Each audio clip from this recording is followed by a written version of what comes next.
Welcome to On Trial, starring Mark Radulich, also starring Sean Comer. Hope you're ready, Hollywood, because you're on trial.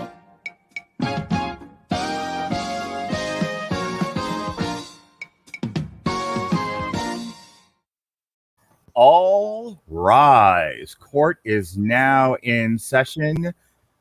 This is On Trial, brought to you by the Radulich and Broadcasting Network series of podcasts. Well, now when I can't think of what it is I want to say, people will see like the wheel spinning on my head. It's all going on in there, trust me.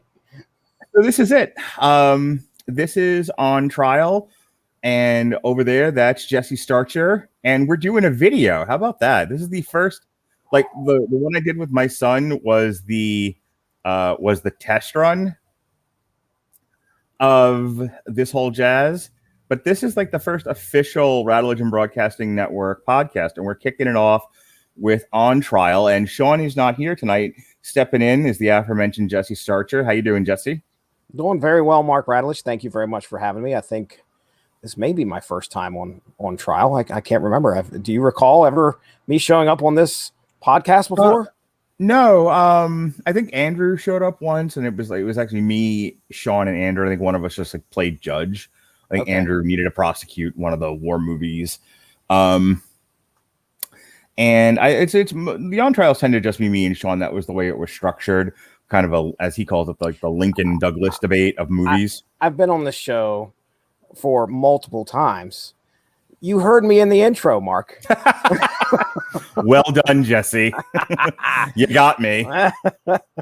I'll tell you right now, if this was an on trial that was planned with anybody else, I would have summarily either pushed them out of the way or weaseled my way into this podcast, because you and we have an axe to grind, a hatchet to bury, something along those lines. Yeah, okay. So before I start playing video and stuff, this is just kind of a brief introduction as to why we're doing this tonight. Like why because normally the on trials are related to whatever the big movie we're reviewing on Damn You Hollywood is, or there's some sort of theme going on. Occasionally we got to do something out of left field. So this one, I aired within this past couple of days, A Long Road to Ruin that Robert Winfrey and I did for the Back to the Future trilogy. And that was, what was that, 2014? Yes, it was. That was an early one, right? Yeah. Yeah, buddy. That was during one of Sean's hiatuses. Like for the entire length and run of the original version of that show, one of us was always taking off at some point, and Robert was always stepping in for one of us. Yeah. So Robert and I did Back to the Future while Sean was gone for a day. And you were listening. This is the Blog Talk Radio days. And you were listening, and you were sending in messages. Like there was a chat and everything. And you were like, oh, this, that, and the other thing. We get through the first one. You're like, okay, cool. I'm with it. You guys are making good arguments. The second one, I went into a whole thing about why the movie is crap, and you like had a meltdown. Yeah, I never wanted to throw my phone as much as I did, and type angrily at the same time. So it was kind of tough to do that. But yeah, man, you were really, let's just say, you weren't my favorite person that night, because that night you were not a super fan so much as you were just listening. That's correct. It made me debate as to whether I wanted to become involved with the Radulich and Broadcasting Network. And then I realized you were a Clutch fan, and I was like, okay, I was forgiven.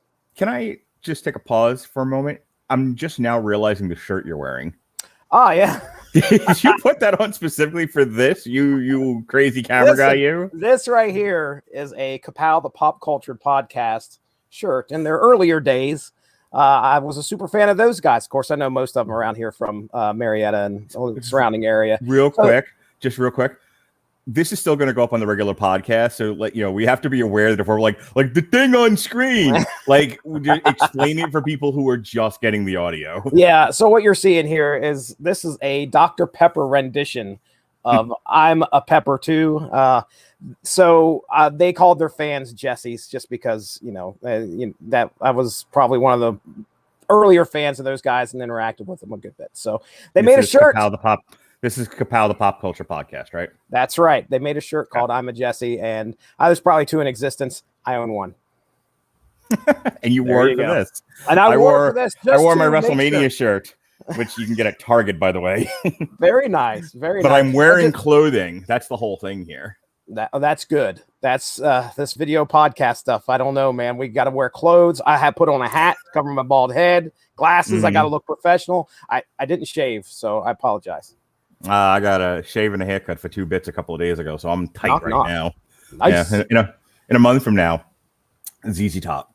Anyway, so back to the thing. So yeah, so go back to your point if you're not done, but I also want you to talk about like just your history with this franchise. You're a big time travel guy, and this is kind of like the ultimate classic time travel movie. It's probably the most well known of the time travel action adventure comedy genre. It has a special place in your heart, so I can imagine me saying whether or not I had valid points to make is sort of not the point. It was I said something bad about your favorite thing. So talk about that. Yeah. Well, listen, it was 1980. It had to have been 86, 87. It was hot 1900. Back in the day. And I was at a friend's house of my parents, and I sat down. I think they had HBO on, and Back to the Future 1 showed up on screen, and I was immediately taken by the movie, became a big fan of the franchise. Back to the Future 2 hit, and I remember the marketing clearly, just sitting in my dad's basement watching Saturday night TV, and the Pizza Hut commercial came on where I think you could get the crazy glasses for Back to the Future 2, and I was all about it. I was extremely excited. So I don't recall. I can't remember if I went to the theater to watch this one, but I do know that I know I saw the third one in theaters. I can't remember if I saw the second one in theaters, but as soon as it hit VHS, I'm sure I rented a copy and did what I multiply did over and over the weekends, which is rent the movie, try and get a Back to the Future trilogy fest going when the third one came out, sit there, watch all 3 movies over the weekend. But regardless, 2 stands as my favorite of the series, just because there was so much that they did with the concept of time travel and all these consequences that were laid out there. It tickled my brain. It made me go, oh man, this is awesome. So yeah, I was a big fan of the second one. I consider it my favorite of the franchise, and to hear you talking about it, which, you laid out all your points. I listened to the podcast recently, and then I went out and punched a baby because you made me that mad. But I really, I understand sort of where you're coming from. We'll get into those points later tonight, but it's funny that you picked on that one and not the third one, because that's where I usually hear all the criticism. I usually hear the third. I think it's so, well, this is obvious, but I think it's so much better. Like, it's funny because my kids and I watched 1 and 2 today. This is an aside. Like, I have to watch 2, but I want to watch this with my kids, and I can't start with 2. They haven't seen the first one. We had to watch them both. Yeah. But we stopped at 2 because we had other things to do at that point. I had to go have a steak dinner for Father's Day. It's tough to put all 3 movies in there and get them in one day and not feel like you're neglecting something. Yeah, well, 900 other podcasts and shit. Plus I had to go have a Father's Day steak dinner with my family. Oh yes. Since I'm working on Father's Day. In any case, we watched the first 2 movies, and my wife kind of just like shouts from the bedroom, like, "Hey, if you're gonna watch the third one, let me know because I want to watch that one too." And she like sat out of the first one, the first 2 that we watched. I love the third one. I think the third one's great. I mean, I'm a fan of the whole franchise, so I can't disagree with you. But yeah, there's more people that I talk to that are really, they call it the turd one, Mark. TURD. The turd one. The turd one. Very droll. What Really would you see the most common complaint about the third one is? I see, the thing is, I can't figure out why people are complaining. Most people just complain to say that they don't like it. It's not like I get into it with them as to why they don't. I assume it's just so different compared to the others, which it shouldn't be, since this is 2 and 3 are supposed to be all one movie.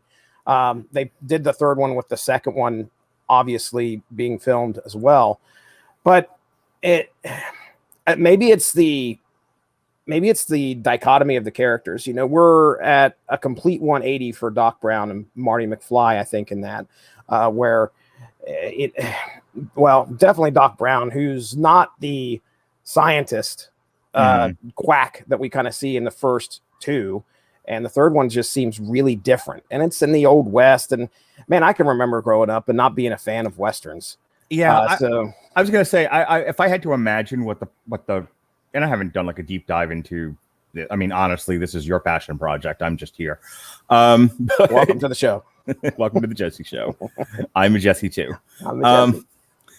But I would imagine just kind of thinking about things. One, because it's such a genre shift from the action comedy science fiction of the first two to a Western, and almost like a straight up Western. It really is. It's a little sciencey. I mean, Doc Brown's like making an ice machine, and he makes a new time machine out of a train and shit like that. But I mean, like for the most part, it's gunfights, a train robbery. It's actually the best part of the movie for me. It's just like, are you guys robbing the train? No, we're scientists. Yeah. So stuff like that. So back to the Future too. Let's get into, and I'm gonna go ahead and share my screen here. As I'm reading some notes here, we're going to play a trailer with the sound off. Okay. No sound at all. All right. So Back to the Future 2 is from 1989. It was directed by Robert Zemeckis. It obviously stars Michael J. Fox, Christopher Lloyd. They replaced Michael J. Fox's previous girlfriend, Jennifer, with Ali Sheedy. Leah Thompson. Okay, you're reading this straight off of something. Ali Sheedy was in this? Yeah, Ali Sheedy. Elizabeth Shue. I did that earlier. Wow. I was like, wait a second. Yeah, wrong 80s actress. Elizabeth 2021 Shue. Alternate timeline here. Okay. And then Thomas F. Wilson returns as Biff. Did they get back what's his face? Martin. Who are we talking about? Crispin Glover. Crispin Glover did not come back. Yeah, he did not. Yeah, they replaced him with Jeffrey Weissman. Mm-hmm. All right. So, development. Director Robert Zemeckis said that initially a sequel was not planned for the first film, but its huge box office success led to the conception of a second installment. He later agreed to do a sequel, but only if Michael J. Fox and Christopher Lloyd returned. But Fox and Lloyd confirmed Zemeckis met with screenwriting partner Bob Gale to create a story for the sequel. Zemeckis and Gale would later regret that they ended the first one with Jennifer in the car with Marty and Doc Brown because it required them to come up with a story that fit her in rather than a whole new adventure, which is the first problem I had with this movie. Yeah. I don't need to get into further development. That's kind of the big highlight there. So production, 2 years were needed to finish the building sets and writing the script before the shooting could begin. During filming, the creation of the appearance of the age characters was a well-guarded secret involving state-of-the-art makeup techniques, etc., etc. The film was considered one of the most groundbreaking projects for industrial light and magic. It was one of the effects house's first forays into digital compositing, as well as the VistaGlide motion control camera system, which enabled them to shoot one of its most complex sequences in which Fox played three separate characters, Marty Sr., Marty Jr., Marty and Marlene, all of whom interacted with each other. And Hercules. This is my second problem with this movie, by the way. We talked about Crispin Glover being replaced, etc. And that's really it. There's more notes here, but I'm not going to read the entire Wikipedia page. That would be ridiculous. Now, go ahead and I'm gonna stop sharing the screen now. Go ahead and give the plot synopsis. It's usually my job, but you have a nicely. I miss your plot synopsis from when we do comics, by the way. Well, hopefully I covered everything here, and of course, I would have closed out the screen that has it on it. There we go. All right. So Marty and Doc pick up where the first film leaves off. Okay. Doc Brown tells Marty and Jennifer something bad is going to happen to their kids in the future. They need to get involved in order to prevent it. So traveling to 2015, Jennifer is knocked out as Doc needed to get her out of the picture.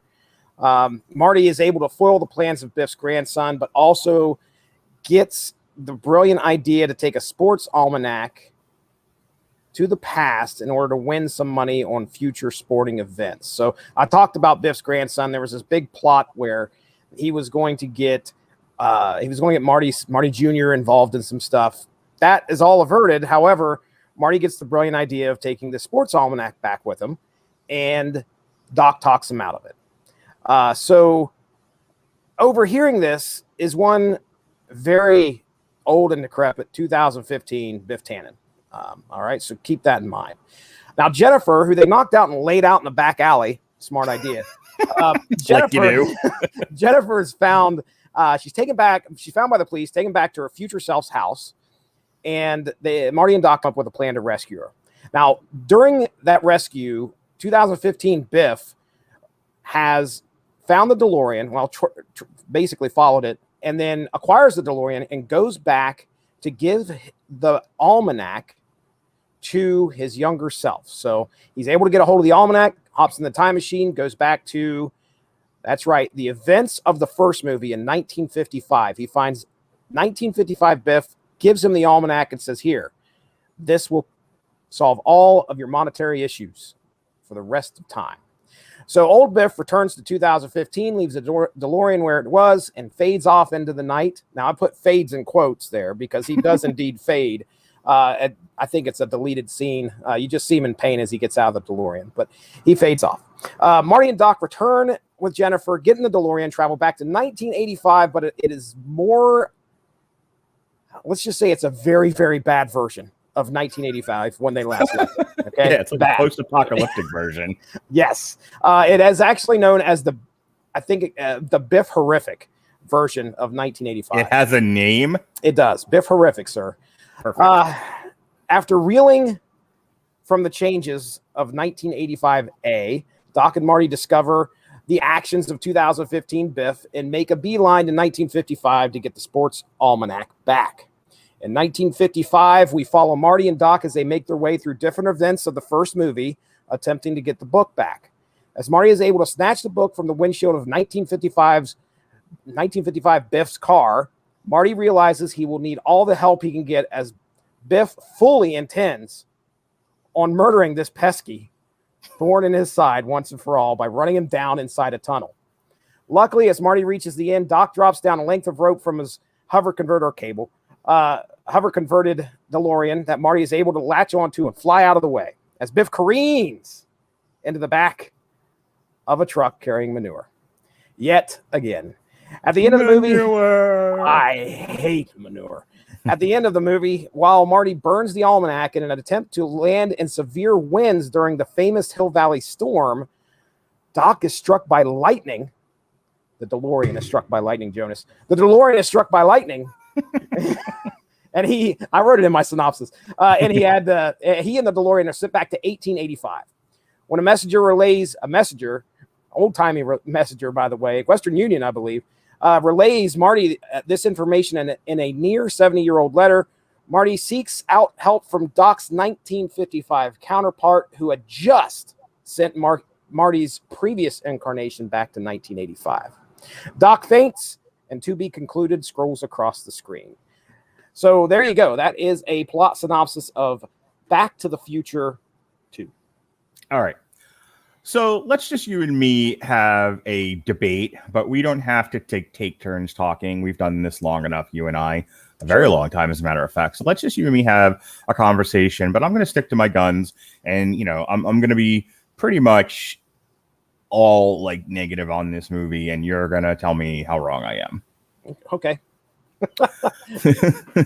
or not. I'm gonna suddenly win you over, and you're like, you're right, it does suck. What have I been doing with my life? Don't think that's happened. All right, so I talked about this when I read through some of the notes here.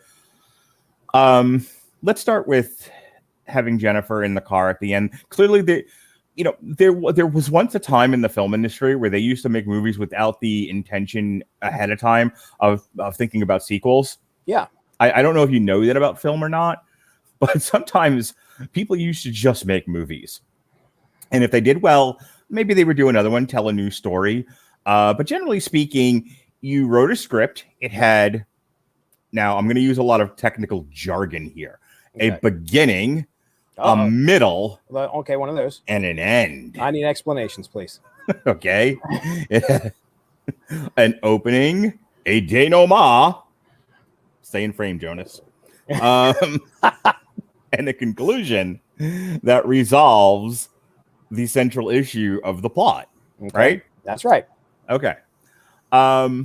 But they ended this with kind of a stinger, like the adventure continues, but that was essentially the conclusion of the movie. They had, the first one is about finding your courage, being brave, standing up for yourself. That's the arc that Marty's dad goes through. Marty, it's his story, but he's sort of redeeming his dad, who had grown up to be, a pushover and kind of a, schlum, right?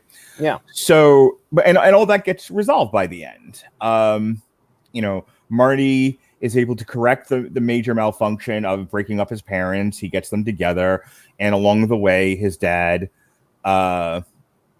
George, is able to find his courage, find his spine, believe in himself, and good things come to this family.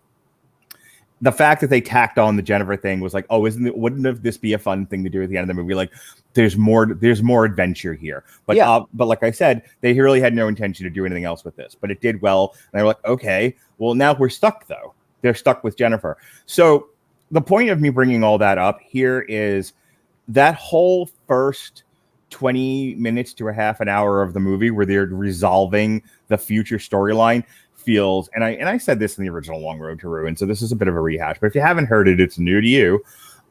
It's very hackneyed, in my opinion. It feels tacked on. It feels like because they wrote themselves into a corner, they were like, okay, whatever we need to do to get ourselves out of this corner. So, the whole plot of this is the last thing Doc Brown says to Marty is, your kids are in trouble, but what about Jennifer? This concerns her too. Get her in the car.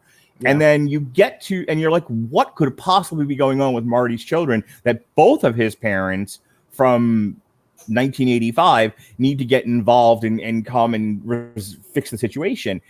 And so you as a viewer get there and you find out, oh, Doc didn't know what to do with her. Like, I guess punching her in the face and leaving her in the driveway wasn't an option. So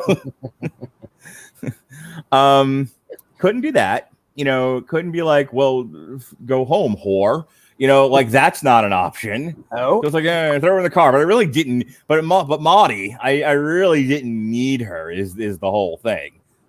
Okay. That's not good writing. Like when they were workshopping this, when they were sitting at the table trying to figure out what the script was going to be, they needed a strong story, especially if you can't get the original actress, and you're going to go a step up in Elizabeth Shue, not Ellie Sheedy or Molly Ringwald. That's correct. Or anybody else from the Brat Pack. If you're gonna, I mean, Elizabeth Shue, big time actress in 1985, right? She's definitely on her way up for sure. Yeah.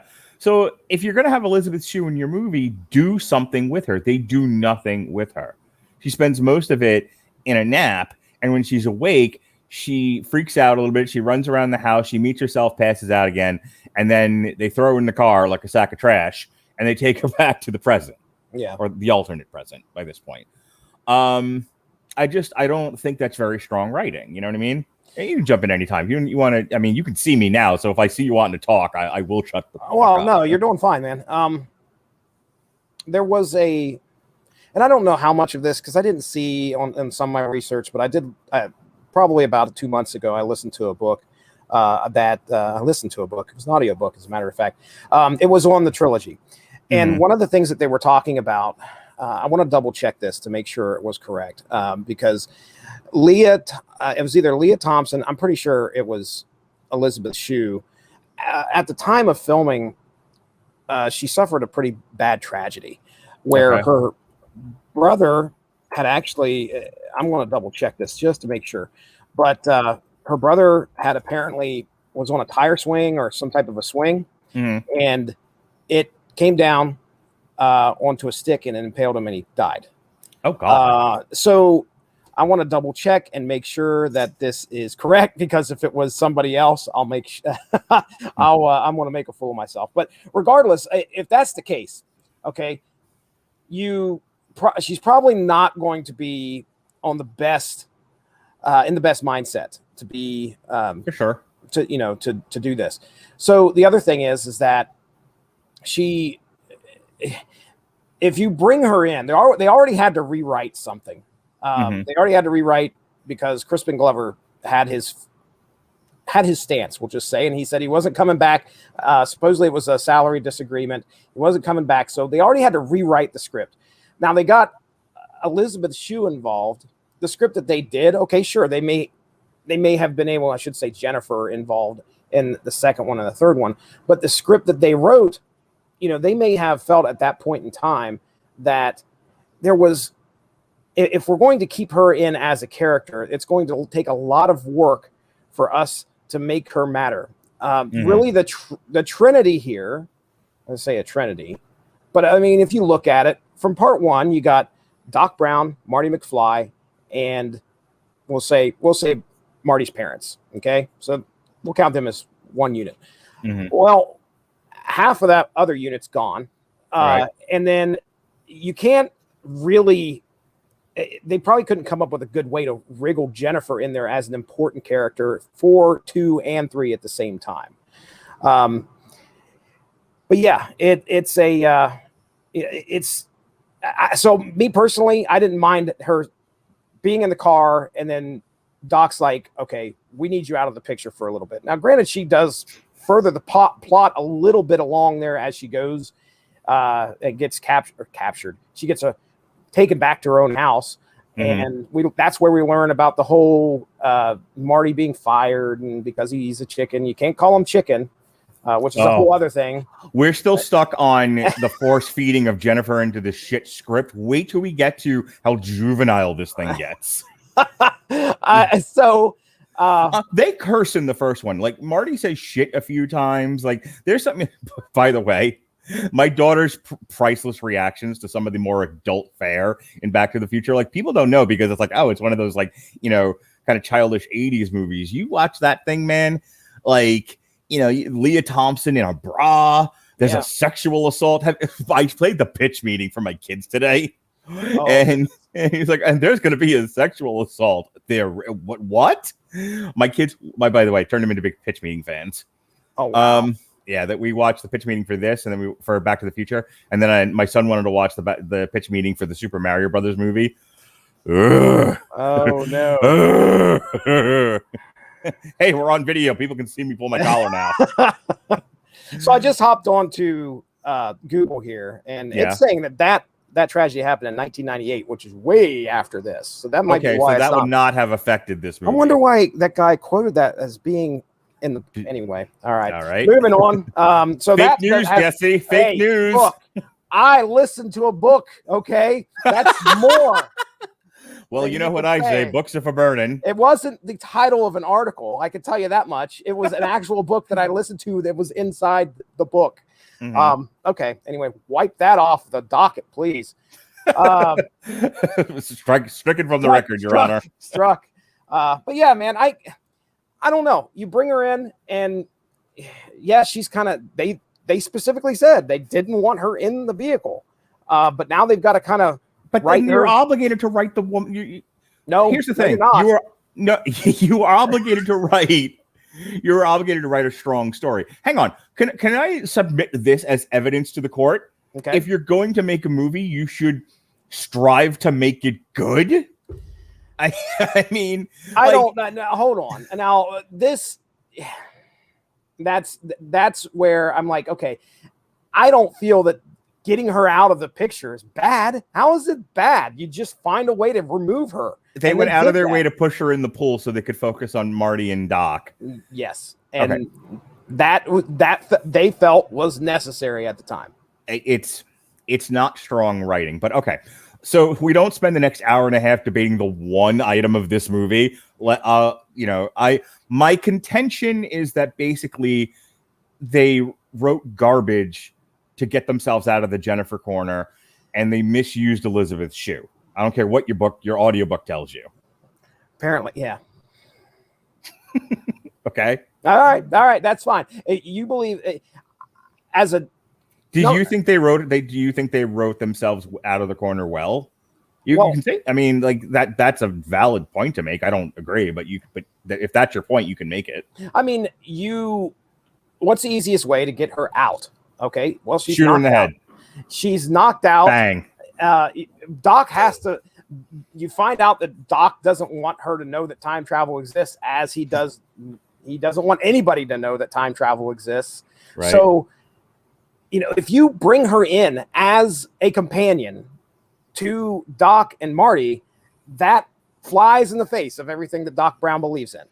And that's one more person that knows that time travel actually exists and can get the secret out or whatever.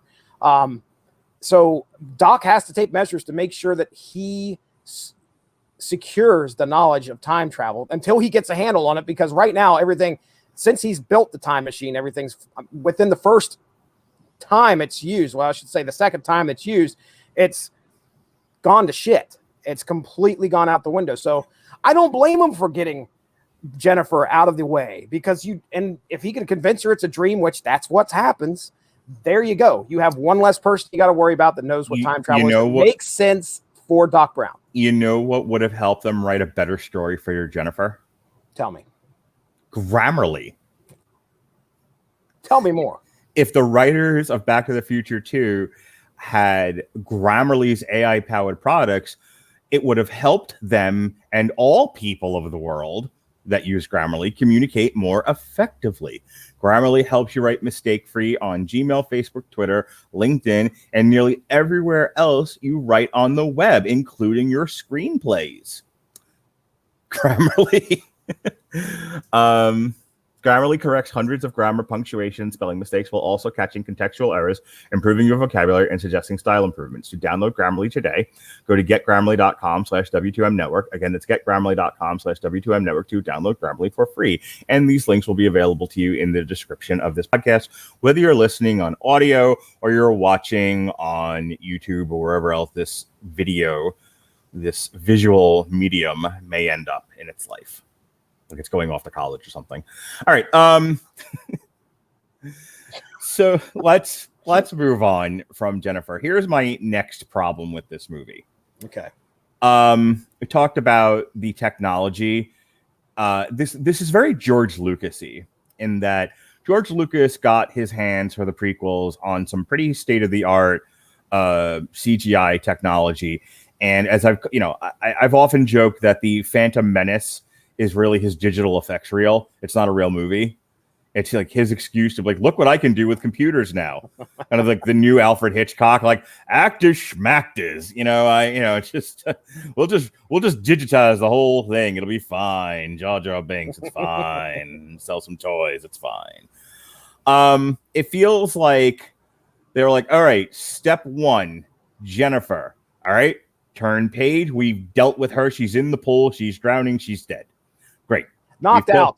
She's dead, Jim. Dead, Jim. She's gone out of the movie. Okay. What's the next thing we do? Well, we have this special effects thing that we can do where Marty can play multiple characters. Okay. Well, I almost feel like the logic was, well, we had Leah Thompson playing, two versions of herself, and Crispin Glover playing two versions of himself, and what's his face who plays Biff playing two versions of was it Thomas? What now? What's his name? Or Thomas F. Wilson. Thomas F. Wilson playing two versions of himself. And there's, like little characters like the principal and whatnot. You're a slacker. Slacker.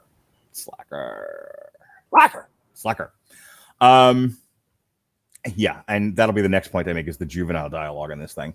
But anyway, sticking with my problems with this movie, and it seemed like they're like, well, what else are we going to do once we shove Jennifer in the pool and we resolve the thing?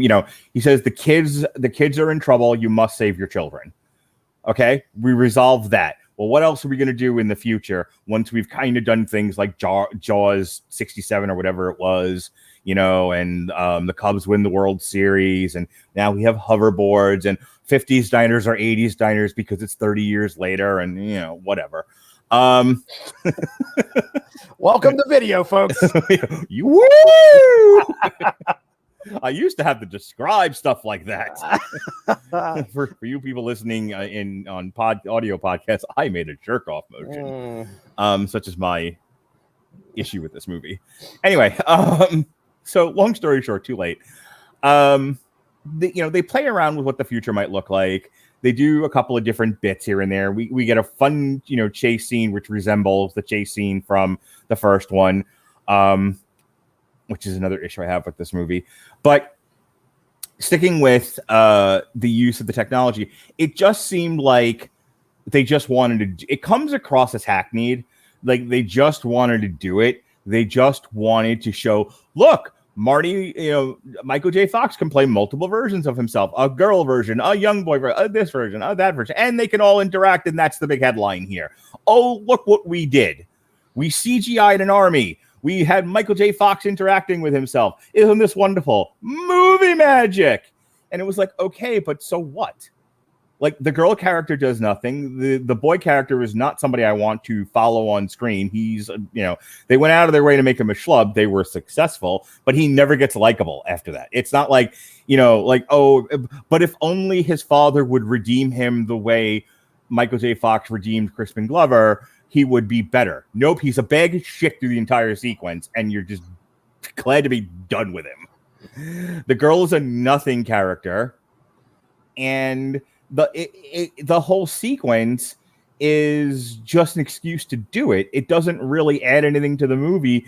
I mean, you already know that, like, the family went off the deep end. The one thing that kind of resonates in the movie, and it's extremely juvenile and poorly written, because this wasn't a thing that happened in the first movie. They invented it for the second one, and it's like I said, the first one was clearly meant for a broad general audience, but it had adult themes and it had some adult things going on with it, and parental discretion is advised. The second one, Marty McFly goes off the deep end crazy because he gets called chicken, destroys his life, and repeatedly destroys his family because he was called chicken. This is a middle-aged man, Jesse Starcher. Let me ask you a question. Oh boy, motherfucker calls you chicken. You down to fight? I turn the other cheek, sir. The other cheek. I turn the other cheek. I mean, look. God bless you, brother. I understand where you feel that is something that is very juvenile, and I to a point I agree. I mean, really. Oh, good. Case dismissed. Yeah, whatever. It's as basic as you could get to kind of drive a very small subplot along for Marty McFly. Okay, it feels like it's kind of contrived in a way where they make him so upset, very contrived, so upset that he gets called chicken that he has, like you said, he gets fired. We watch it happen. Okay, that is. But even before that, like the thing with Needles, who is played by Flea in the movie, they'll deal with it in the next movie. They'll actually show it, like the Kobayashi Maru. But it's alluded to in this one that Flea called him, or Needles called him a chicken, and they drag raced, and he got T-boned, and he couldn't play the piano again. Yeah, he could no longer play the piano. It's a guitar, but we'll go ahead and leave it at that. But it's funny, I'd say piano. There was another. Okay. Well, there's what you're looking at here is a bit of impetus for character growth. Mm-hmm. All right, Marty has to evolve somehow. If he's just the same Marty throughout all three, I mean, we liked him in the first one. Is it going to wear on us? Is this character? We could be sitting here complaining that he didn't have any growth whatsoever if that wasn't in there. Now, could there have been something better? Possibly, but we needed something that involved consequences of time travel and a way to change it. All right. Okay. Basic way to do that is, have Marty learn to be able to handle somebody threatening him in a different way. And one of the things that I love about 2 and 3 is that 2 is laden with a lot of setup for payoffs in the third one. And I think for me, since we're looking at these movies, I know we're just looking at 2. Hang on one second. Okay. That's actually a big problem I have with this movie, is that it doesn't stand on its own. It's a bridge. It's a bridge to the third movie, which by itself, like if you don't see the first 2 with a little bit of exposition, 3 stands on its own. It's a perfectly good Western adventure story with a little bit of science fiction in there. It's great. People are crazy for thinking otherwise. The first one obviously is a classic. No argument there. We're not debating the merits of the first one. But that's the thing. The second one always felt to me like, this was the argument that I made on Long Road to Ruin. It just felt like we got to get to the third movie. And so we're doing all of this other stuff. I will say this, and I don't want to get too far ahead. I want to kind of take these points one by one. The strongest stuff of the movie is the hellscape where, Biff is in charge. That segment of the movie is the strongest part of it. The problem is it's bookended by garbage on either side. And I said that back then, and I think that was one of the things that you were like, oh, Radulich. But I really do feel like that. Like the stuff with Biff in the hellscape is really, really good and actually really, really strong. I don't know how much of that it goes into also, him dealing with his chicken issue. I think it might have come up once. I don't remember. But, your point of it's a hurdle for him to overcome. It's an arc that he has to go on to get over being a 10-year-old child. Okay, sure. It's pride. It's all about pride and not being... What do we see at the very conclusion of the third one? That is Biff Tannen, Mad Dog Tannen, calling him out in order for a gunfight. Life and death, Mark Radulich. Yeah. Okay. It becomes life and death back in the 1880s. When somebody calls you a chicken, you better step up. Pretty sure in the Old West, they weren't calling each other chicken. Okay. You yella? There you go. That's what happened. I'm thinking there was probably a motherfucker in there. I don't think so. This is but yeah, he has to learn not to face Biff, Mad Dog, in the streets. And he learns, or in the sheets. Well, he does kind of face him in the streets because he has to. But you know what they say about a street fight, Jesse? Tell me, Mark Radulich. The street always wins. That's correct. That is correct. If I've learned Furious anything. 7. So anyway, I mean, yeah, it's an arc and it feels very basic. I understand what you're saying, but it sets up things as we move forward into the third one. And your point about this being, hey, we've got to get to the third one. Well, yeah, that's the way this was written. These 2 movies were written as one. Okay, let me give you a better example of this kind of thing. Empire Strikes Back, which I may or may not have been written at the same time as Return of the Jedi. I honestly don't remember anymore. But you know what else was written and I think shot at the same time as the third one? The Matrix Reloaded. Okay. The Matrix Reloaded is outside of the hour-and-a-half long, dancing orgy scene. Yeah. The big reason I can't show the Matrix trilogy to my kids, because I'm not sitting through that especially with my daughter the way she is. I'm not sitting through that shit. Yeah, there's going to be questions. There's questions. My daughter is going to throw the couch at the television in a She-Hulk moment. My son will think it's great though. Oh yeah. Maybe a little long. They're like, cutting into my switch time. Anyway, outside of the dancing orgy scene in the Matrix Reloaded, what's the third one called? Matrix Forever, Matrix Park, Matrix Park.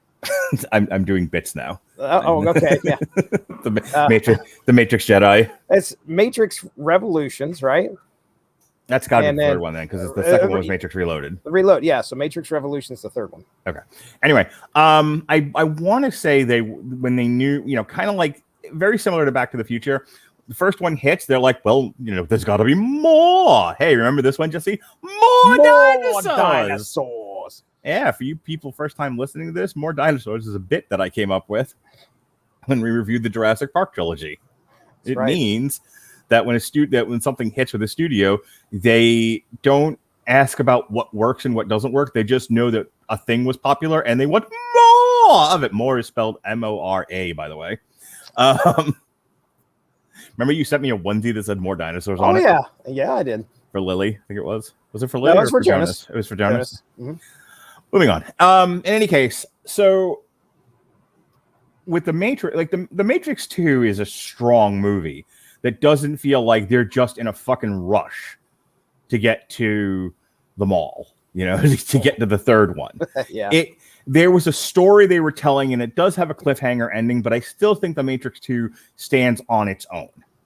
And, later this year when the Matrix 4 comes out, you can hear me, and I think it's Sam Riccati, it was either Sam or Robert Winfrey, I don't remember anymore, talking the entire Matrix trilogy from an old long road to ruin. That'll be out later this year. Plug. Having fun with video. Plug. Anyway, so I've seen it done better. I've seen where they work on 2 and 3 at the same time, where they work on 2 with the intention of doing 3. But hell, how about the best sequel ever? One of the best sequels ever to be made out of a trilogy, The Dark Knight. Okay. The Dark Knight's not in a big rush to get to The Dark Knight Rises. Do me a favor and come up with a science fiction comedy trilogy. Oh, wait. You can't, because there's... I was thinking Porky's. Oh, yeah. A lot of time travel on that. It's crazy. You have to write something that is similar to the vein of the first one. It's a science fiction comedy. There's more science fiction in 2 than I believe there was in the first part. I don't believe that's any part of my argument, though. I said this is just not a well-written movie, and it seems like a rush to get to the third one. I think if you look at the ones that you're quoting, they're totally different genres. They're not science fiction comedies. And I think that when it comes to writing something, it's a different thing. How about Toy Story? Toy Story is an animated trilogy, quadrilogy. It's 4 parts now, isn't there? Yeah, well, we don't talk about that 4th one. Oh, really? Or we did, and then we forgot about it. It's terrible. I don't think that you can compare it to other films. You can say, okay, but I'm only comparing it to the strength of the writing. Okay. I don't know. I think you're not handcuffed by the genre, but you are at least, you have to come up with something good inside the genre. Sometimes it's not going to come across very well to people. Your argument is that it is what it is because of the limitations of the action comedy science fiction genre. I will give it that, yes. And the fact that it's written as part 2 and part 3 is one movie. So I think what you wanted is you want something completely separate that just kind of gently leads into the third. And that's just not the way this was written. It just isn't. I mean, Empire, I think, stands on its own while also being the middle chapter. I mean, Empire tells the story of Luke getting ahead of himself and getting his comeuppance for it and being humbled and realizing, hey, I'm not quite ready to be a Jedi, and we'll see him, grow by the time we get to the third movie. I've heard other reviewers talk about, and Sean and I talked about this when we did the On Trial for Empire Strikes Back, that it kind of just feels like a medley of things happening, but there is a central narrative with Luke. And again, I would argue that Empire A stands on its own, and B isn't in any way hampered by its own genre to where they're forced to write a subpar movie just to get to the third one. It's tough for me to argue against that because I haven't seen 2 before I saw the first one and leading into the third one. I remember watching those in succession. So I can't look at it and say, well, yeah, put this on for the kids. At no point, we did last year, during the pandemic, we did Star Wars Sundays, and that went on for I don't know how long, but 9 weeks perhaps. Well, no, we did Solo and all the extra stuff that happened in there, and I remember like not wanting to skip anything. I definitely didn't want to skip showing somebody part 2, absent of part 1 and part 3 of. Well, I shouldn't say part 2. I should say Empire Strikes Back. Showing them absent of knowledge of the other two. I mean, I would look at it like, holy crap, this is a very dark film. This is a very dark film. And there's no way I would sit. You just told me earlier, you can't sit the kids down and show them just part 2 and expect that to go off very well. So if you're going to say that it isn't good because it doesn't stand on its own, I would say that Empire Strikes Back does not stand on its own. You have to know what came before. I think that is something that has to happen. And you definitely want to know what's going to happen at the end. Dude, that is the darkest film of those 3. Empire Strikes Back is dark. Right. And if you look at the criticism that Back to the Future 2 gets, there was quite a few things that I read today where they were saying, it's not as funny as the first one. It's pretty dark. Like, well, okay. But is that really like a big problem with this? Is like they wanted it to be lighter and the hellscape just brings the whole movie down? Yeah. Okay. You see a lot of people get upset because, the Bifferific universe, I mean, my goodness, things have gone bad. But I understand that a lot of people are pussies. but you also talk to other people and they say, well, Empire Strikes Back is the greatest sequel of all time. Right. That's the Dante argument. So I don't know, man. In my opinion, with them, you can't criticize this movie and say that it's bad when number one, it's one film that's split into 2 parts, part 2 and part 3. Well, we have to get to, how are we going to get to part 3 without going through part 2? And they set everything up that was supposed to get resolved in part 3 in this sequel. I want to round back to something because we've talked about 2 points, but I don't think we really conclusively ended point 2, because the first point was Jennifer. Second point was the using the technology just to use it, but not using it well. That kind of bled into the movie doesn't stand on its own, which, automatically makes it a poor movie. So I just kind of want to hear your defense of the use of technology, because my contention is that it's used in a dumb way with characters I don't care about. And it's just kind of, ta-da, we did it. Well, I'm not going to disagree with you there because innovation has to start somewhere. If you could do something, you're going to do it. So this is 1989. Yeah, it's used all over. We've seen it all over the place. We're in 2021. It's commonplace to see CGI, and they've perfected that art. Dude, we've been digitally like de-aging or aging people for over a decade now. Yeah. Yeah, that too. I was thinking of like, I don't remember what year X-Men 3 came out, but I mean, if you'll recall, they digitally de-aged Patrick Stewart and Sir Patrick Moynihan, whatever the hell his name is, Magneto. Yeah. Well, so not going to correct me, how we're just going to stick with Sir Patrick I'm Moynihan. I'm on video. I can't go over here.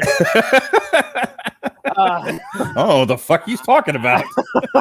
But you have to start somewhere, and I think that we could do this. Throw them in there. We have the trailer you showed. We didn't get the audio, but I know it's Michael J. Fox and starring Michael J. Fox and Michael J. Fox and Michael J. Fox. That was innovative at the time. People were like, "Oh my goodness!" Innovation without purpose is empty. You have to show the family. You're just doing a stunt. How much demo reel? Maybe you could look at it financially as, hey, I only have to pay one person to do this job. Okay.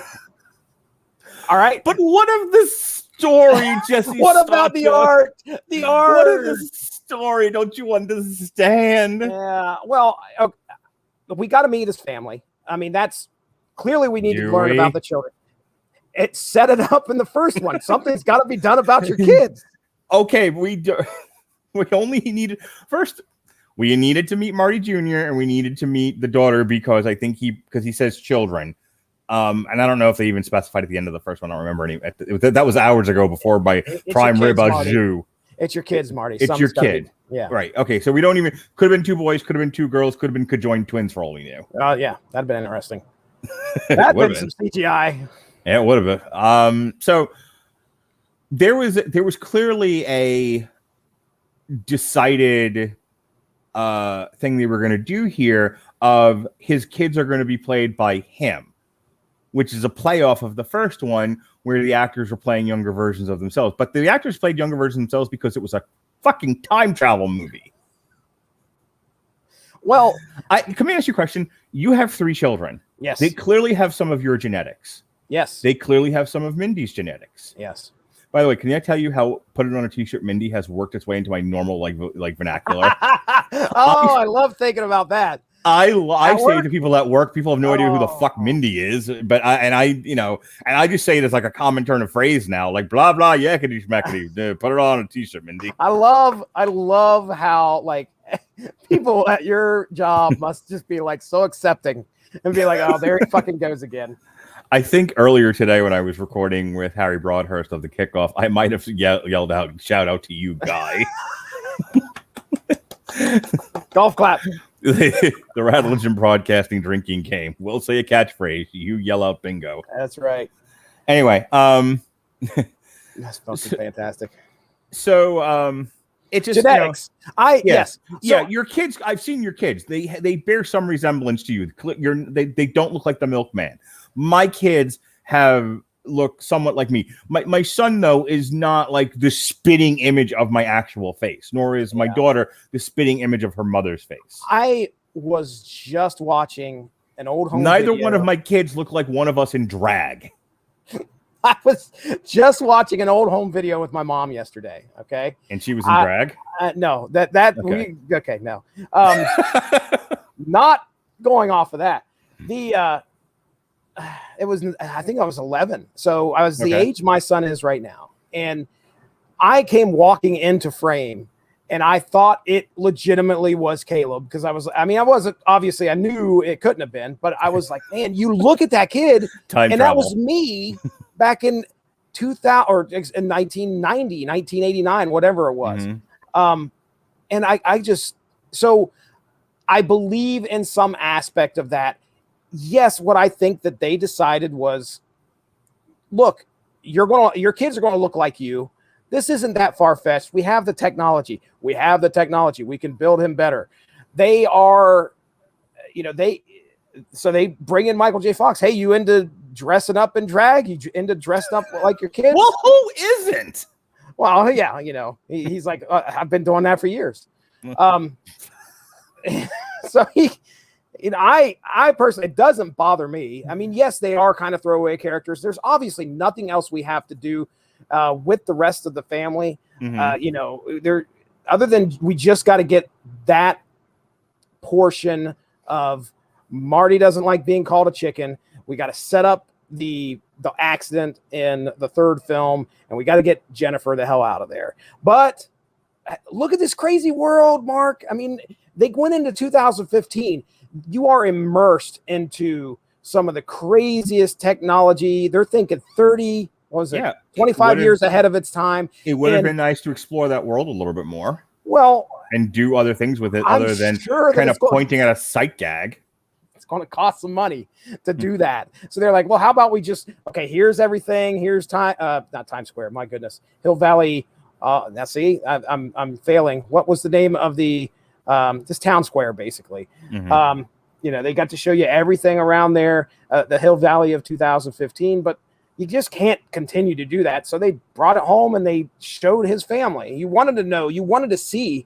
You couldn't tell me that you didn't want to see what his family life was like.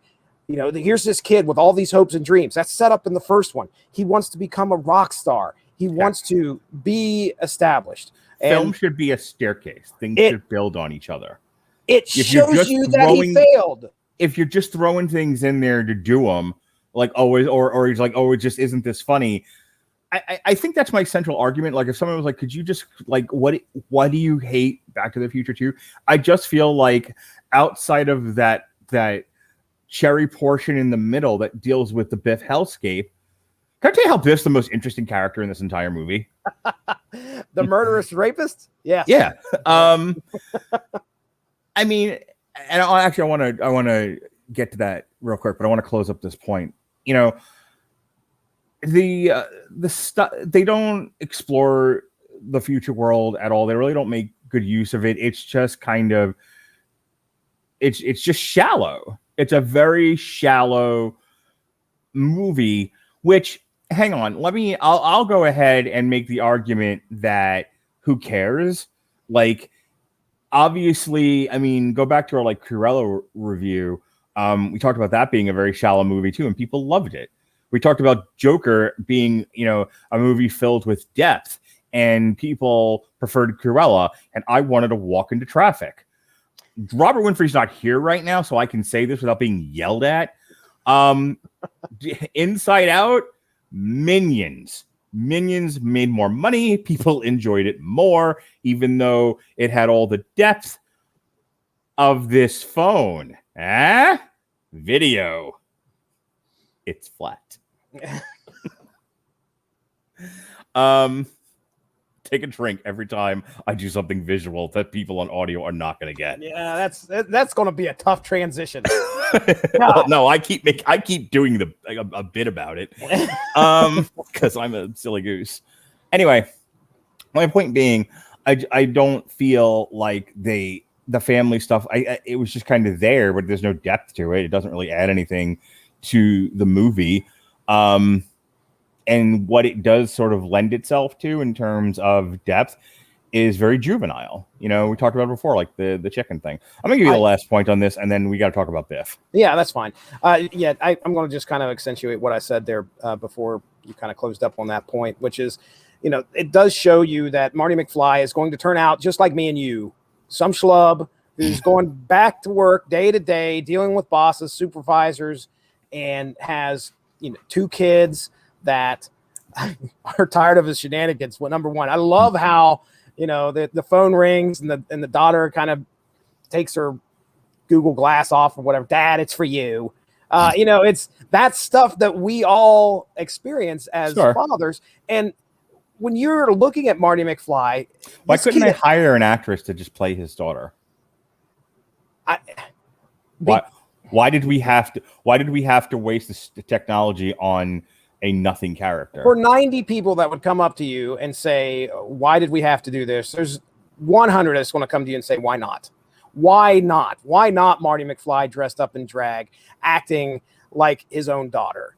Okay, but then why not do something interesting with her? Why does she have to I don't understand what makes it less interesting. She is just the daughter of Marty McFly, and she's not there really to do anything else other than. So she's a cardboard cutout. If she is just for writing's sake, yeah, you put your ear up against with headphones on. With headphones on. If she is just there and no addition to the plot whatsoever, which that's pretty much what she is. There's no addition to. Let's show off a little bit. How about we show them what we can do with our makeup and our CGI? Okay. All right, let's do it. There you go. What if she were a Lovecraftian monster instead? So, with Michael J. Fox's face. As I was saying, Marty McFly has the world in front of him. What if she traveled? What could possibly be in store for this guy? Guess what, Mark Radulich? He turns out like you and me. And not only that, he ruined his whole life by getting into a severe car accident. I'm going to flip you off now. What if she were one of the robots from the Phantom Menace? Roger.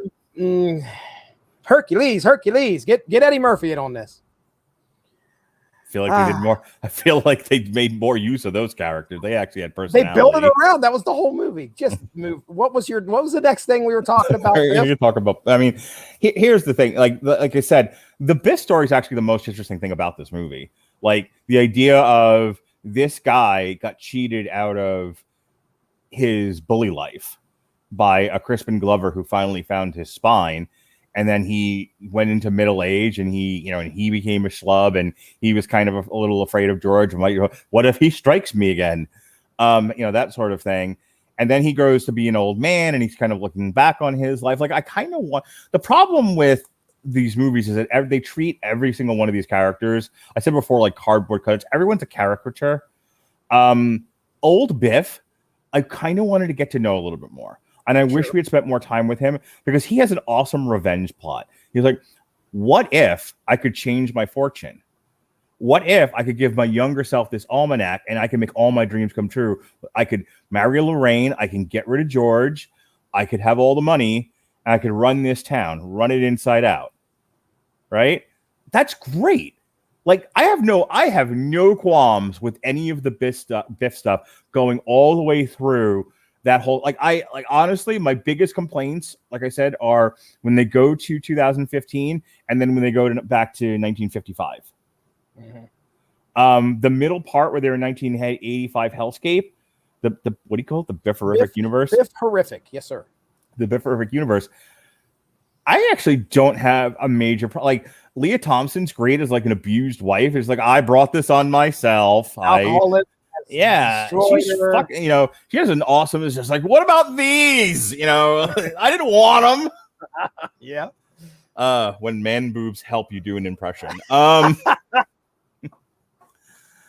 So like stuff like that, like that's all great stuff. That's actually the only like part of the movie Michael J. Fox isn't also overacting. Christopher Lloyd's not overacting. Christopher Lloyd's not doing like early Kramer. It's almost like directed by a different person, because the first part of the movie is so like over the top stupid, and then like everyone's more subdued in that second part, and it's almost like it's a different movie. And like I said, I wish they had developed Old Biff more. I wish they had I wish we'd gotten a little bit more into Old Biff. Like, he's much more interesting than Marty is. Okay. Biff in any iteration of him. And he was just like a dumb bully in the first one, but in this one, like you kind of see him yelling at his mom and stuff like that. His mom yelling back at him, and he obviously has kind of a shitty life and stuff like that. I want you to rub my toe some more. Yeah, like he has an interesting. It would have been interesting to see more of Biff's life. Like, why is he the way that he is towards George or whatever? And unfortunately, and this is my argument, they don't do enough of that. And then there's a lot they have to unpack in 1985, so there's really no time to deal with any of that stuff. But when you get to meet like contemporary Biff in 1985, who's killed George and married Lorraine and gave her fake boobs and is screaming and yelling, like he's a great villain, but we don't get to do anything more with him. He just does villain stuff, and again, he's made to look like a yutz. He goes after Marty. Marty goes off the ledge, and of course he gets caught by the car, because of course he does. And I'm not gonna like bitch and moan about that, but it's like there was an opportunity to give Biff more menace, and instead they went with, they went with the cheap pop of it, basically. So you're saying that 1985 Biff is not menacing enough? Is that what you're saying? You're talking about like Biff-horrific. Biff-horrific.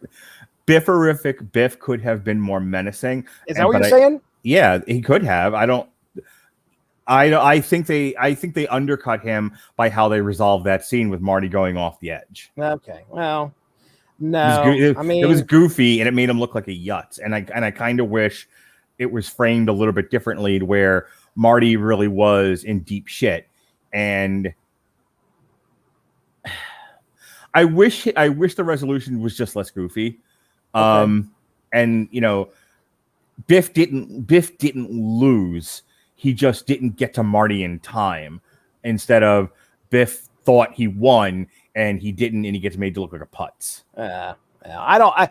I think that that version of Biff is menacing enough, in my opinion. I mean, okay. At no point should have turned into a dragon. At no point we had the technology. At no point in part one did I see Biff, go for a gun. That was, the innocence of that version of 1985 is clearly gone. And I think even the first movie, the 1955 Biff, he's a bully. And as I was watching the movie as a kid, I just saw him as a bully. Sure.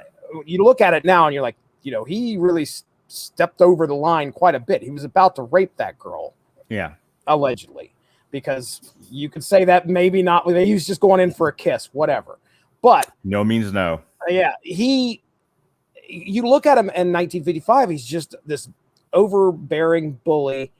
And now the bully has gotten everything that he's wanted. And he could kill anybody that he wants. That's set up. I mean, he's done just about everything that he wants to do. He owns the police, kid. He owns them. And that's scary when you have no hope. Marty McFly has no hope. How's he getting out of this? Now, okay, he drops off the ledge. Biff goes over and gets knocked out by a gull-wing door. Hokey, I mean, maybe you could spin it as there needed to be some levity here. And Biff getting knocked out by Doc opening up the door of the DeLorean is just enough levity. Because I would have hated to see, them just kind of speed off in the night. And here's Biff just firing off random shots at the DeLorean. I'd have seen much better. No. Good pitch, Jesse. At least we got to hit him in the face once. Ugh. One time. I mean, Maybe, he's been. Well, then why not hit him with a pie?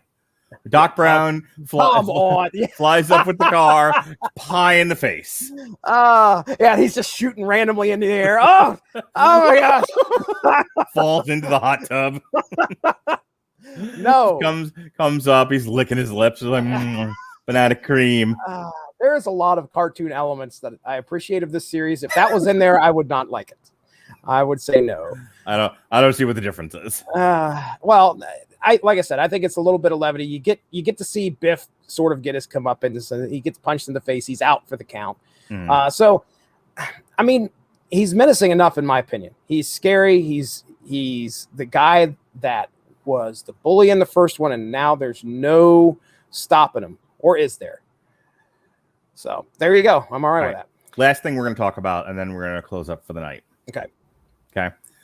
The entire 1955 sequence. It needs to happen. It's the resolution of the movie. They need to get the Sparks Almanac back in order to preserve their timeline.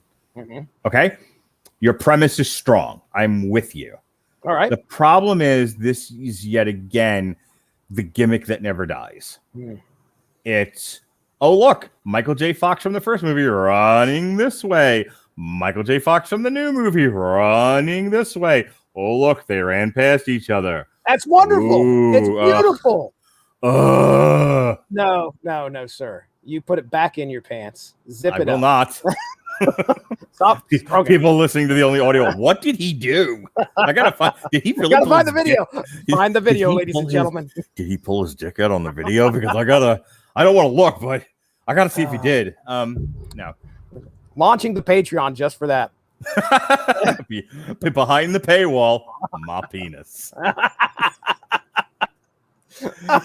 Ta-da! No sooner than that happened, people are begging for refunds. They're like, "No, I didn't pay for this. I did not come for this. I may have come for something else, but no."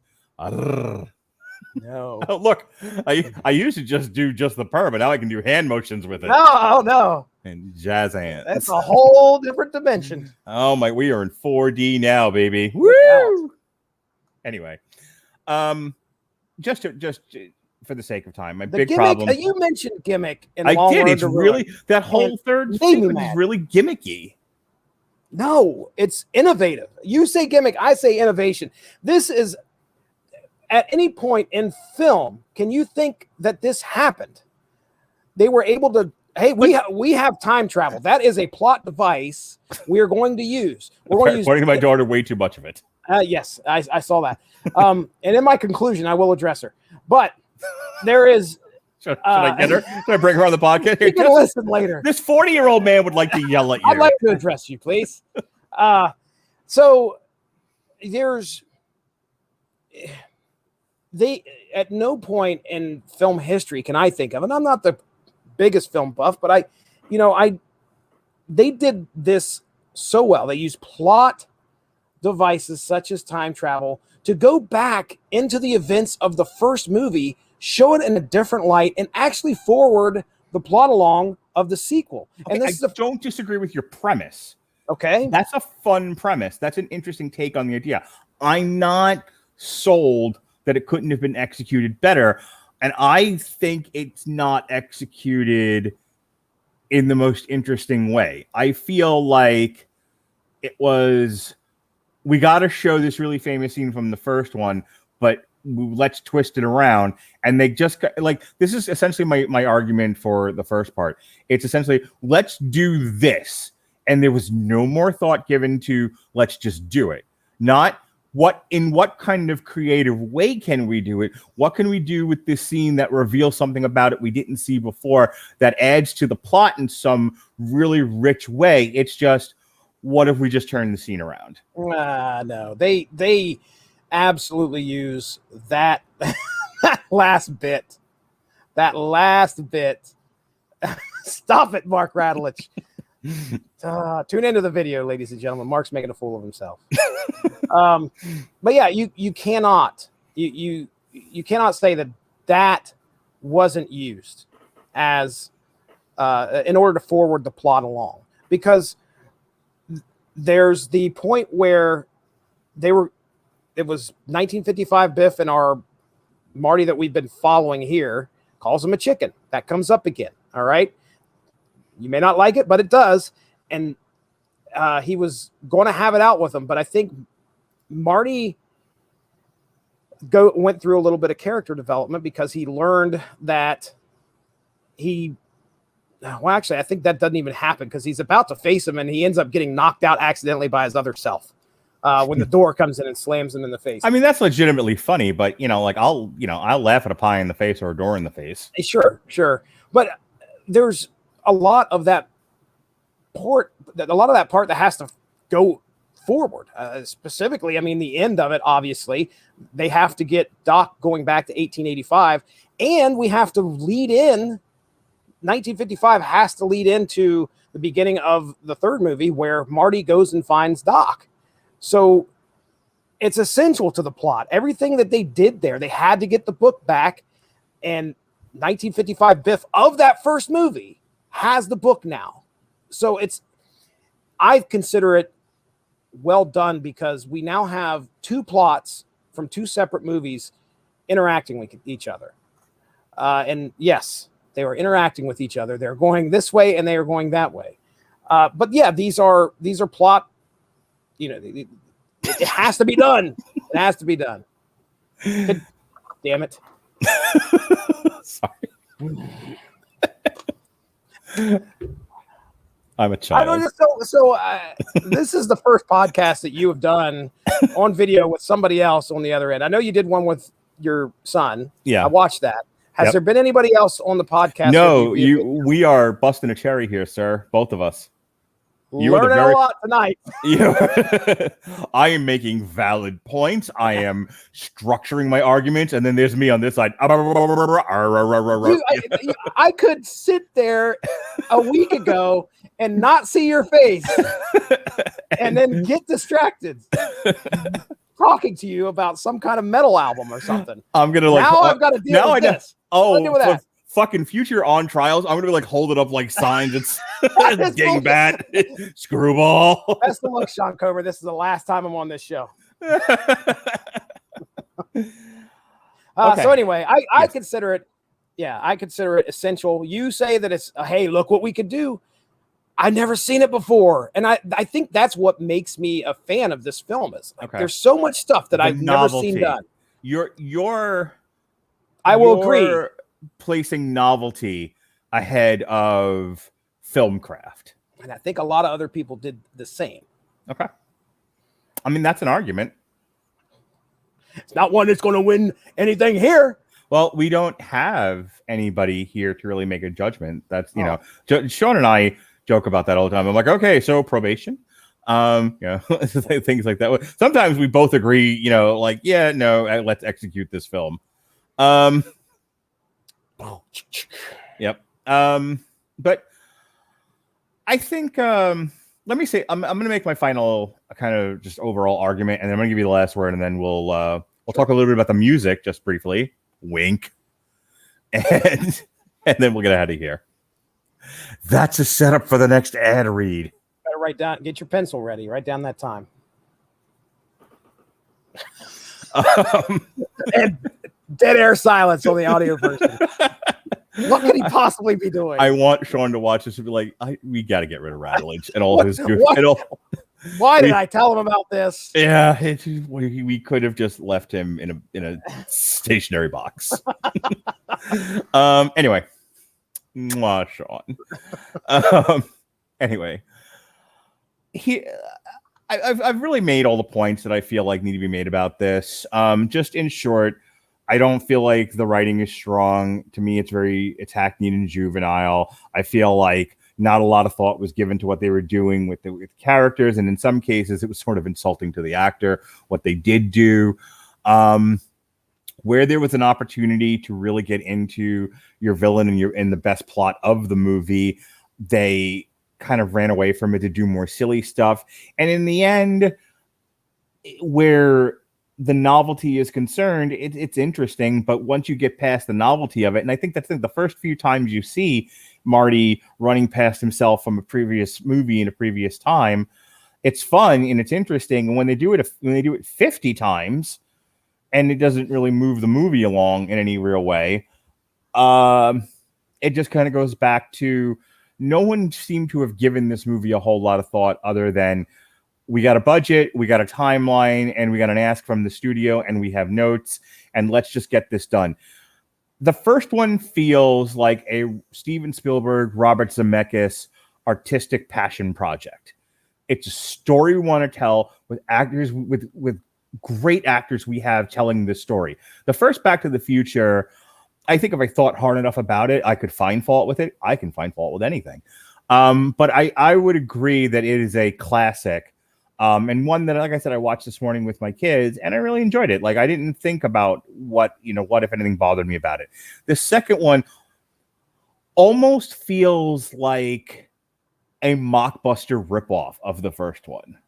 Like, it's that level of bad to me, which is why I was so harsh on The Long Road to Ruin that sparked this whole debate 12 years later in the first place, or however long it was. The trilogy redeems itself with the third one, but that's not what we're here to discuss. Ultimately, Your Honor, we would ask for, since we're taking this to trial, we would ask for the maximum sentence of no less than 10 years. Oh, wow.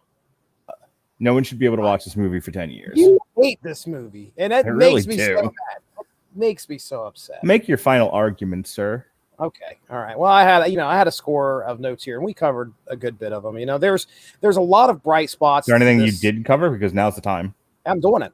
Okay. There's a lot of bright spots that I find in this film. There's a stark contrast, and this was, I think, mentioned on The Long Road to Ruin as well. Winfrey brought this up. There's a stark contrast of what we used to get in films that took place in the future. We start out, it's raining and it's grim and gritty, but they go down to Hill Valley and the clouds part and everything's bright and cheery. So that's great. Love it. The tech, man, you look at the technology that's talked about in the 2015 era in this film, self-lacing shoes, flat screen TVs, screens always in front of you, hoverboards, that stuff's been around for a long, long time. We mentioned about revisiting the film. I think that's a strong point of it as well. I believe that them employing that was not something that you normally saw, especially in 1989, and using it to further the plot of both movies, 2 and 3, and somehow shifting back into 1 as well. It made it infinitely interesting, and also probably helped shove it as my favorite of this trilogy. Really? You think it's better than 1 and 3? It's my favorite.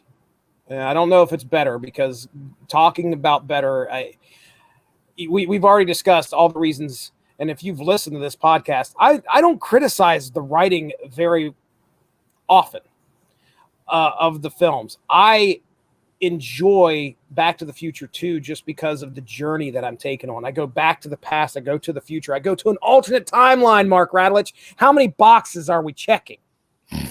You know me. So this satisfies it satisfied a spark of what I needed. It actually generated a spark for myself, because after watching this film, there were quite a few things that I actually did in my own life, just because of how much fun I had and what I wanted more. I wanted more of this. And unfortunately, I felt kind of let down by the third one because we're stuck in 1885. Not only that, we watch, the DeLorean get destroyed, which just broke my heart. But we get the promise of further adventures to come with Mark. Mark, you were on the train, weren't you, with the kids and everything? I definitely ran a train.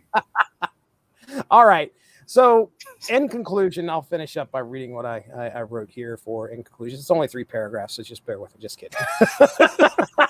Exhibit A. So here you go. We'll just start out with this. This diagram represents 20% of the population. And this... Go ahead.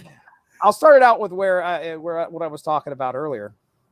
Some would criticize the second installment as having too much time travel. All right. For me, that's why I love it. I wanted to see the consequences and changes of the actions taken by Marty, Doc, and Biff. And folks, I'm sorry if you don't like time travel and alternate realities. It's kind of hard to avoid those right now. I mean, some of the more popular movies and TV shows are using that plot device. You look at the number 2 top lifetime grossing film as of today, according to the Google, Avengers Endgame, Mark Radulich. All right. Sure. What did the success of the protagonists hinge upon in that film? Traveling to the past to acquire an object of power in order to defeat the murderous villain. All right. Sound familiar? Okay. All right. And in fact, that movie has legitimately spawned a popular TV show called Loki right now. And that is, tell me if you've heard this one before, specifically trying to put the timeline changes back the way they were. Now, that task is really central to the whole Back to the Future franchise itself, but the consequences are really explored in the second film of this franchise. So elements of Back to the Future 2 live on to this day, and the mark of a good movie is one that inspires other creators that come afterwards. So I believe this film has succeeded in that aspect, and I rest my case. All right. Jesse, did you have fun to have disagreement, arguments, debate, not everyone's favorite thing, but did you have a good time? Because I thought we had a nice discussion. Oh, I had a blast, man. I had a blast. I always have a good time talking to you. Do you feel like you've now excised this demon, that you can move on with your life, that you got this monkey off your back? Forgiveness is a wonderful thing. I think I can forgive you, Mark Radulich. That's very white of you. Very Christian. Very white? Oh, it's like wide? No, white. That's mighty. I just watched that episode of The Big Bang Theory. That's mighty white of you. Mighty white. To forgive me for being right. To forgive you for disagreeing with me. Okay. Well, God knows I do that to other people. I forgive you for disagreeing with me. It's fine. Folks, holy cow. This has been... What the hell is this? Oh, that's me. That's me booing you. When were you booing me? Most of the podcast, but perfect. I'm like, wait, this is a private recording. Like, who chatted with me? Oh, it's you bastard. You bastard. All right, folks. So that wraps up this video version of On Trial. However, if you listen to it on the regular podcast, whatever podcast catcher you're using, other than constant references to what we're doing on camera, this was no different than what you would normally hear. Speaking of things you would normally hear, this started out as a day where we weren't going to drop much, and then we dropped everything. Apparently, on Twitter, hashtag release the Schumacher cut was trending. So we bumped up a planned re-airing of The Long Road to Ruin Batman, the Schumacher years, from next year when the Robin Pattinson Batman comes out to today, as a matter of fact. So Oh my. an old Long Road to Ruin is in the archives to go along with the Twitter release, the Schumacher cut. Jesse, you released an Unspoken Issues. I did, as a matter of fact. Unspoken Issues number 33 hit the airwaves. Secret Defenders number 1, where Chris Armstrong and myself talk about the dangers of fighting crime with a baby strapped to your back, and Spider-Woman and Wolverine. Yeah, it was a lot of fun. Nomad's in there. Doctor Strange is putting together a crazy team. We get 3 villains that show up in that in that issue and the next issue, and I think the subsequent issue after that, and then that's it. Brand new villains, and you never see them again. So it was a one and done, but it was a lot of fun. I love talking 90s comics with Chris Armstrong, so check that out. We talked earlier about how this was the inaugural official video podcast of the Radulich and Broadcasting Network. The thing I did with my son was sort of a test drive so I could get used to the StreamYard technology. But this was the beginning of a new era. But it was actually supposed to take place earlier today. But between me working an overnight and then coming home and immediately recording and I was not camera ready. And Harry Broadhurst not being camera ready. We decided to do it the old-fashioned way. I fired up old Betsy, and we recorded strictly audio. We reviewed NXT TakeOver in Yo House, and we reviewed Impact Against All Odds 2021, featuring Kenny Omega versus Moose. I really thought for a second it was NXT Fuck Your Couch. NXT Fuck Your Couch. I should have never given y'all money. I did myself. I did that clean. Nice. We've now referenced it a few times. It's in the archive. It's the old the Long Road to Ruin, Back to the Future re-air featuring a title card art by Benjamin J. Colon. The links to all of his things are in the description of that. That's on YouTube. That's on all the podcatchers. If you haven't had an opportunity to listen to it, you can't find it on whatever it is you found this on. Check it out. In the archives or on the W2M webpage, so that you have a little more context of what generated this discussion. Real quick. Yes, sir. Real quick.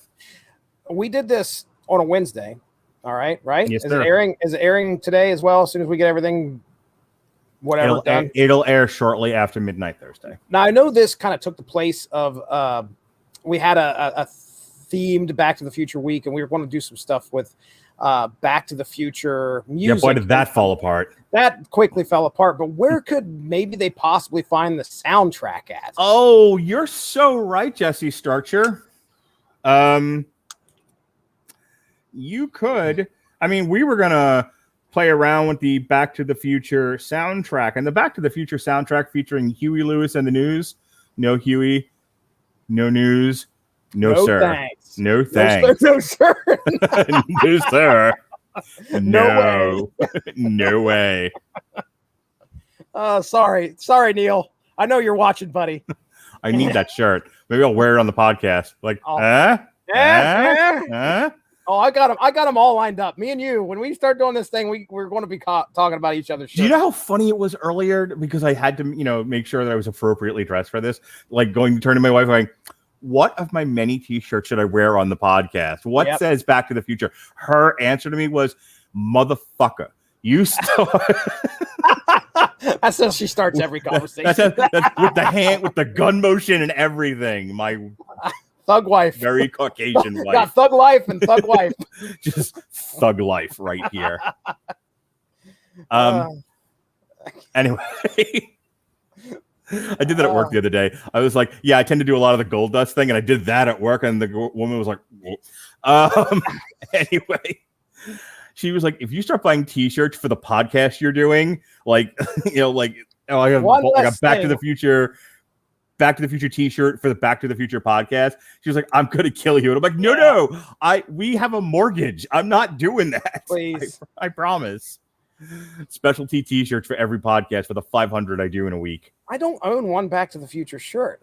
That's it kind of upsets me. I own all sorts of other shit. Christmas time. What size are you? Right now I'm a 3. I'm hoping to get to 2, but put me down as a 3X, Mark Radulich. Okay. Well, Huey Lewis, no Huey, no Lewis, no thanks. No way. No way. Back to the Future shirt. I'll tell you, I have my eye on one that just says, "What, Lorraine? What?" Nice. And Steve Austin looking at a fake wristwatch. Something like that. Anyway, 20 minutes ago, we were supposed to do an Amazon Music ad read. You can find the Back to the Future soundtrack on AmazonMusic.com. And if you would like to stream it for free, along with any other soundtracks or any other music you might want to listen to, if you want to listen to Huey Lewis and the News, and really, why wouldn't you?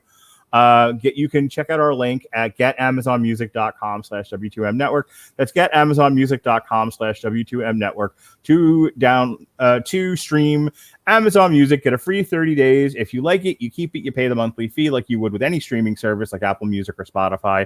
You don't like it, you cancel it. No fuss, no muss. Everyone get on the bus. All right, back to the schedule.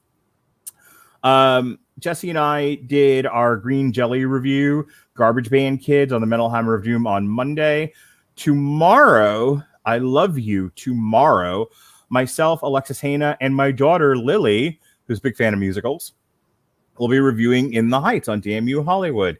And then after my wife and I get done watching the China documentary on Vice TV, it's our usual. That's what's upcoming. On China. Oh boy. Yeah. Well, the first half of Dark Side of the Ring ended, and then so in its time slot, they put this 2-hour China documentary. Interesting. So yeah, that's our Thursday night, in the house date that we do. We watch wrestling documentaries. But once that's done, Pat Mullen, who may or may not be on camera, may or may not be surrounded by whores, allegedly, may or may not be shirtless. I'm tuning in. Yeah, I may go live for that. Now I'm sold. It's like if you'd like to see Pat with no shirt on, send $1. Behind the paywall, Pat's breasts. We will be discussing the first half of Dark Side of the Ring, featuring Dynamite Kid, Ultimate Warrior, the disgusting Grizzly Smith and his four children, Jake the Snake and Rockin' Robin, and Sam Houston.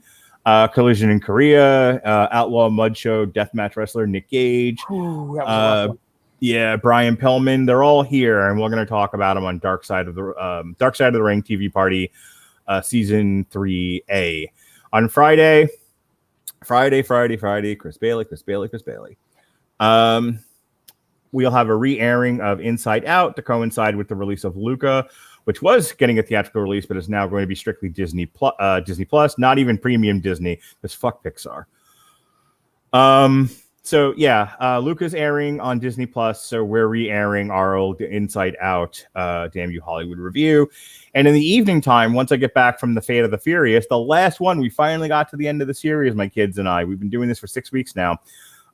We get back from the movies. Myself and Jason Teasley will also be doing a video/audio podcast review of the Porky's trilogy. Yes, Long Road to Ruin, the Porky's trilogy. Can't wait to see that slideshow. Yes, sir. I'm sure you're just going to have to really hold back on that one. Just the entire thing is going to be the gym teacher holding on to the guy's dick in the hole.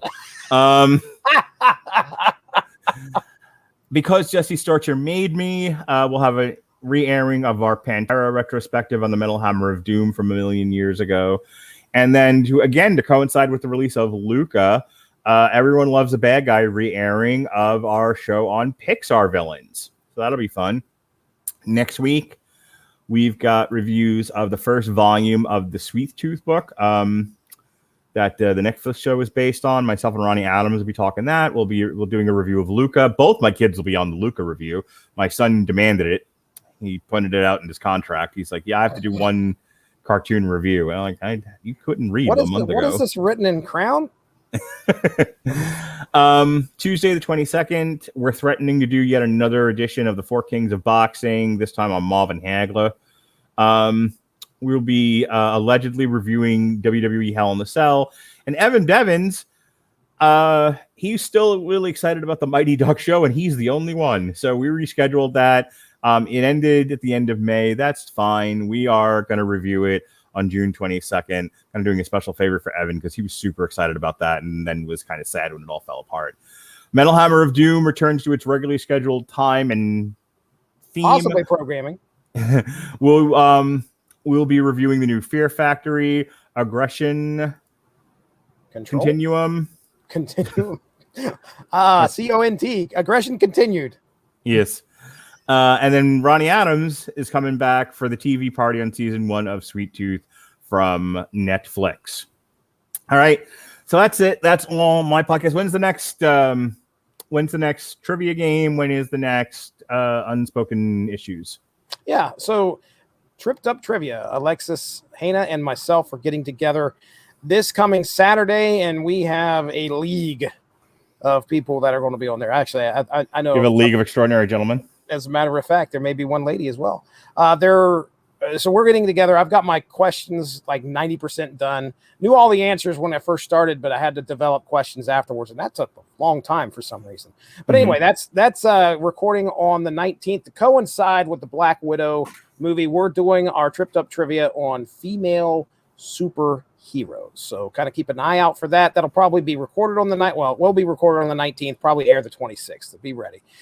Syndicated source material will be dropping next Saturday, the 26th. Kind of keep an eye out for that. What if Wolverine killed your boy, Mark Radulich? What if Wolverine killed the Hulk? Check that out. That's a good one. And also, Dean Compton and myself are going to be recording Unspoken Issues this coming Sunday. I found can you now that we're doing video, can we get video of Dean Compton snorting cocaine on the podcast? He is excited. He may be amped up, and I love it. I love to. He doesn't have to we don't have to see the powder going up his nose on camera, but can he do one of these? Snort. So Dean Compton and myself, I found a Unspoken Issues poll we did. Oh my goodness. It might've been close to a year ago that I completely forgot about. What if the Punisher had killed Spider-Man? So we're supposed to record that come Sunday, and then it's going to be a twofer on Sunday where we record Icon number 1 as well. So that was another poll winner suggested by one of our friends over the Unspoken Issues podcast Facebook page, where we have all the polls at. Mark, we are way behind. We need to find a League of Extraordinary Gentlemen to vote for what if Silver Surfer possessed the Infinity Gauntlet, because it is completely getting trashed. By Thunder. Why don't you do like federal politicians do and just rig the election? Ooh, I could do that. I deleted the option. All of a sudden, the only comic book there in the poll is just the what if issue. But anyway, if you're a 90s comic book enthusiast, head over to that Facebook page. You can take part in the poll. You can tell us what we need to cover. That's going to happen.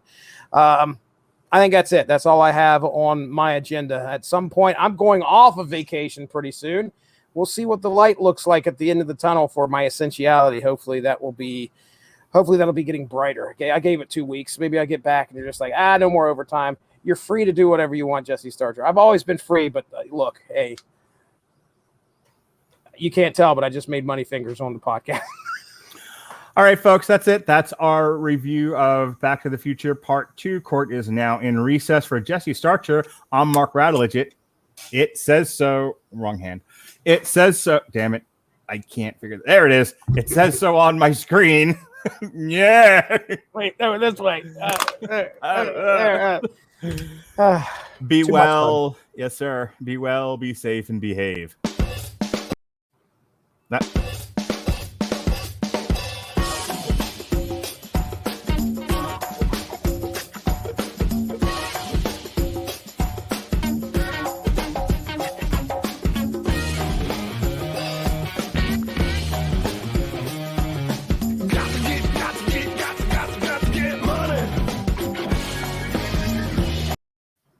Gonna let